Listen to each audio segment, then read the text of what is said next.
राम राम राम राम राम राम राम राम राम नारायण नारायण। संबंध। भगवान ने 14वें 15वें श्लोकों में सगुण साकार का ध्यान करने वाले जिस भक्ति योगी का वर्णन किया था, उसके अनुभव की बात आगे के 30वें श्लोक में कहते हैं। यो मां पश्यति सर्वत्र सर्वान् च मयि पश्यति तस्याहं न प्रणश्यामि स च मे न प्रणश्यति। जो सब में मुझको देखता है और सबको मुझ में देखता है, उसके लिए मैं अदृश्य नहीं होता और वह मेरे लिए अदृश्य नहीं होता। व्याख्या। यो माम पश्यति सर्वत्र। जो भक्त सब देश काल वस्तु व्यक्ति पशु पक्षी देवता यक्ष राक्षस पदार्थ परिस्थिति घटना आदि में मेरे को देखता है। जैसे ब्रह्मा जी जब बछड़ों और ग्वाल बालों को चुरा कर ले गए, तब भगवान श्री कृष्ण स्वयं ही बछड़े और ग्वाल बाल बन गए। बछड़े और ग्वाल बाल ही नहीं, प्रत्युत उनके बैंत सींग बांसुरी वस्त्र आभूषण आदि भी भगवान स्वयं ही बन गए। टिप्पणी।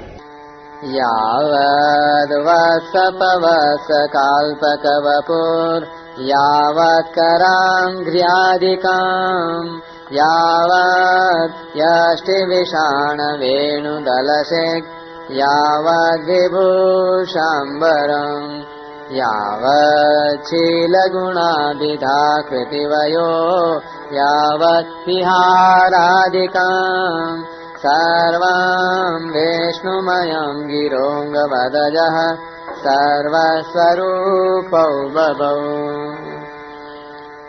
वे बालक और बछड़े संख्या में जितने थे, जितने छोटे छोटे उनके शरीर थे, उनके हाथ पैर आदि जैसे जैसे थे, उनके पास जितनी और जैसी छड़ियां सींग बांसुरी पत्ते और छींके थे, जैसे और जितने वस्त्राभूषण थे, उनके शील स्वभाव गुण नाम रूप और अवस्थाएं जैसी थीं, जिस प्रकार वे खाते पीते चलते आदि थे, ठीक वैसे ही और उतने ही रूपों में सर्वस्वरूप भगवान श्री कृष्ण प्रकट हो गए। उस समय यह संपूर्ण जगत विष्णु रूप है, यह वेदवाणी मानो मूर्तिमती होकर प्रकट हो गई। यह लीला 1 वर्ष तक चलती रही, पर किसी को इसका पता नहीं चला। बछड़ों में से कई बछड़े तो केवल दूध ही पीने वाले थे, इसलिए वे घर पर ही रहते थे, और बड़े बछड़ों को भगवान श्री कृष्ण अपने साथ वन में ले जाते थे। एक दिन दाऊ दादा बलराम जी ने देखा कि छोटे बछड़ों वाली गायें भी अपने पहले के बड़े बछड़ों को देखकर उनको दूध पिलाने के लिए हुंकार मारती हुई दौड़ पड़ी। बड़े गोपों ने उन गायों को बहुत रोका, पर वे रुकी नहीं। इससे गोपों को उन गायों पर बहुत गुस्सा आ गया, परंतु जब उन्होंने अपने अपने बालकों को देखा, तब उनका गुस्सा शांत हो गया और स्नेह उमड़ पड़ा। वे बालकों को हृदय से लगाने लगे, उनका माथा सूंघने लगे। इस लीला को देखकर दाऊ दादा ने सोचा कि यह क्या बात है।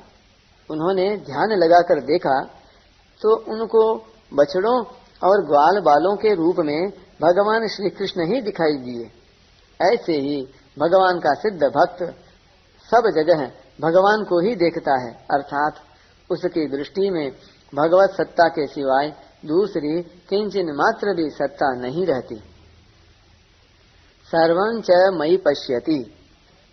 और जो भक्त देश काल वस्तु व्यक्ति घटना परिस्थिति आदि को मेरे ही अंतर्गत देखता है, जैसे गीता का उपदेश देते समय अर्जुन के द्वारा प्रार्थना करने पर भगवान अपना विश्व रूप दिखाते हुए कहते हैं कि चराचर सारे संसार को मेरे एक अंश में स्थित देख। इहैकस्थं जगत कृत्स्नम पश्याद्य सचराचरम मम देहे। तो अर्जुन भी कहते हैं कि मैं आपके शरीर में संपूर्ण प्राणियों को देख रहा हूँ। पश्यामि देवांस तव देव देहे सर्वांस तथा भूत विशेष संघान। संजय ने भी कहा कि अर्जुन ने भगवान के शरीर में सारे संसार को देखा। तत्रैकस्थं जगत कृत्स्नम प्रविभक्तम अनेकधा। तात्पर्य है कि अर्जुन ने भगवान के शरीर में सब कुछ भगवत स्वरूप ही देखा। ऐसे ही भक्त देखने, सुनने, समझने में जो कुछ आता है उसको भगवान में ही देखता है और भगवत स्वरूप ही देखता है। तस्याहम न प्रणश्यामि। भक्त सब जगह मुझे ही देखता है, तो मैं उससे कैसे छिपूं, कहाँ छिपूं और किसके पीछे छिपूं? इसलिए मैं उस भक्त के लिए अदृश्य नहीं रहता, अर्थात निरंतर उसके सामने ही रहता हूँ। सच में न प्रणश्यति। जब भक्त भगवान को सब जगह देखता है तो भगवान भी भक्त को सब जगह देखते हैं, क्योंकि भगवान का यह नियम है कि जो जिस प्रकार मेरी शरण लेते हैं मैं भी उसी प्रकार उनको आश्रय देता हूँ। ये यथा माम प्रपद्यन्ते तांस तथैव भजाम्यहम्। तात्पर्य है कि भक्त भगवान के साथ घुल मिल जाते हैं, भगवान के साथ उनकी आत्मीयता एकता हो जाती है, अतः भगवान अपने स्वरूप में उनको सब जगह देखते हैं। इस दृष्टि से भक्त भी भगवान के लिए कभी अदृश्य नहीं होता। यहाँ शंका होती है कि भगवान के लिए तो कोई भी अदृश्य नहीं है। वेदाहम समतीतानि वर्तमानानि चार्जुन भविष्याणि च भूतानि माम तु वेद न कश्चन। फिर यहाँ केवल भक्त के लिए ही वह मेरे लिए अदृश्य नहीं होता, ऐसा क्यों कहा है?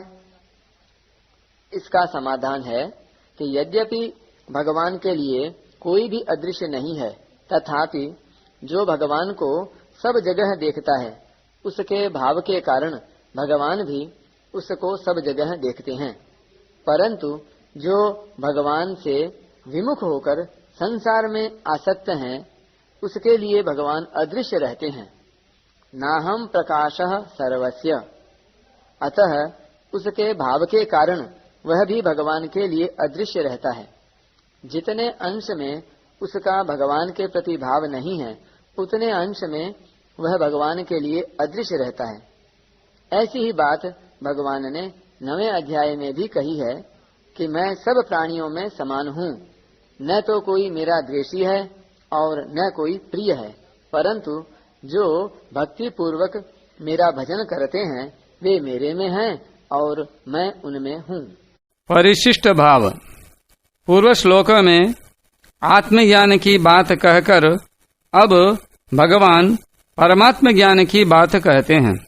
ध्यान योग के किसी साधक में ज्ञान के संस्कार रहने से विवेक की मुख्यता रहती है और किसी साधक में भक्ति के संस्कार रहने से श्रद्धा विश्वास की मुख्यता रहती है। अतः ज्ञान के संस्कार वाला ध्यान योगी विवेक पूर्वक आत्मा का अनुभव करता है। सर्वभूतस्थमात्मानं सर्वभूतानि चात्मनि। और भक्ति के संस्कार वाला ध्यान योगी श्रद्धा विश्वास पूर्वक परमात्मा का अनुभव करता है। यो मां पश्यति सर्वत्र सर्वं च मयि पश्यति। यो मां पश्यति सर्वत्र पदों का भाव है कि जो मेरे को दूसरों में भी देखता है और अपने में भी देखता है। सर्वं च मयि पश्यति पदों का भाव है कि जो दूसरों को भी मेरे में देखता है और अपने को भी मेरे में देखता है। जैसे सब जगह बर्फ ही बर्फ पड़ी हो तो बर्फ कैसे छिपेगी? बर्फ के पीछे बर्फ रखने पर भी बर्फ ही दिखेगी। ऐसे ही जब सब रूपों में एक भगवान ही हैं, तो फिर वे कैसे छिपें, कहाँ छिपें और किसके पीछे छिपें? क्योंकि एक परमात्मा के सिवाय दूसरी सत्ता है ही नहीं। परमात्मा में शरीर और शरीरी, सत और असत, जड़ और चेतन, ईश्वर और जगत, सगुण और निर्गुण, साकार और निराकार आदि कोई विभाग है ही नहीं। उस एक में ही अनेक विभाग हैं और अनेक विभागों में वह एक ही है। वह विवेक विचार का विषय नहीं है, प्रत्युत श्रद्धा विश्वास का विषय है। अतः सब कुछ परमात्मा ही है, इसको साधक श्रद्धा विश्वास पूर्वक मान ले, स्वीकार कर ले। दृढ़ता से मानने पर फिर वैसा ही अनुभव हो जाएगा। साधक पहले परमात्मा को दूर देखता है, फिर नजदीक देखता है, फिर अपने में देखता है और फिर केवल परमात्मा को ही देखता है। कर्मयोगी परमात्मा को नजदीक देखता है, ज्ञान योगी परमात्मा को अपने में देखता है और भक्ति योगी सब जगह परमात्मा को ही देखता है।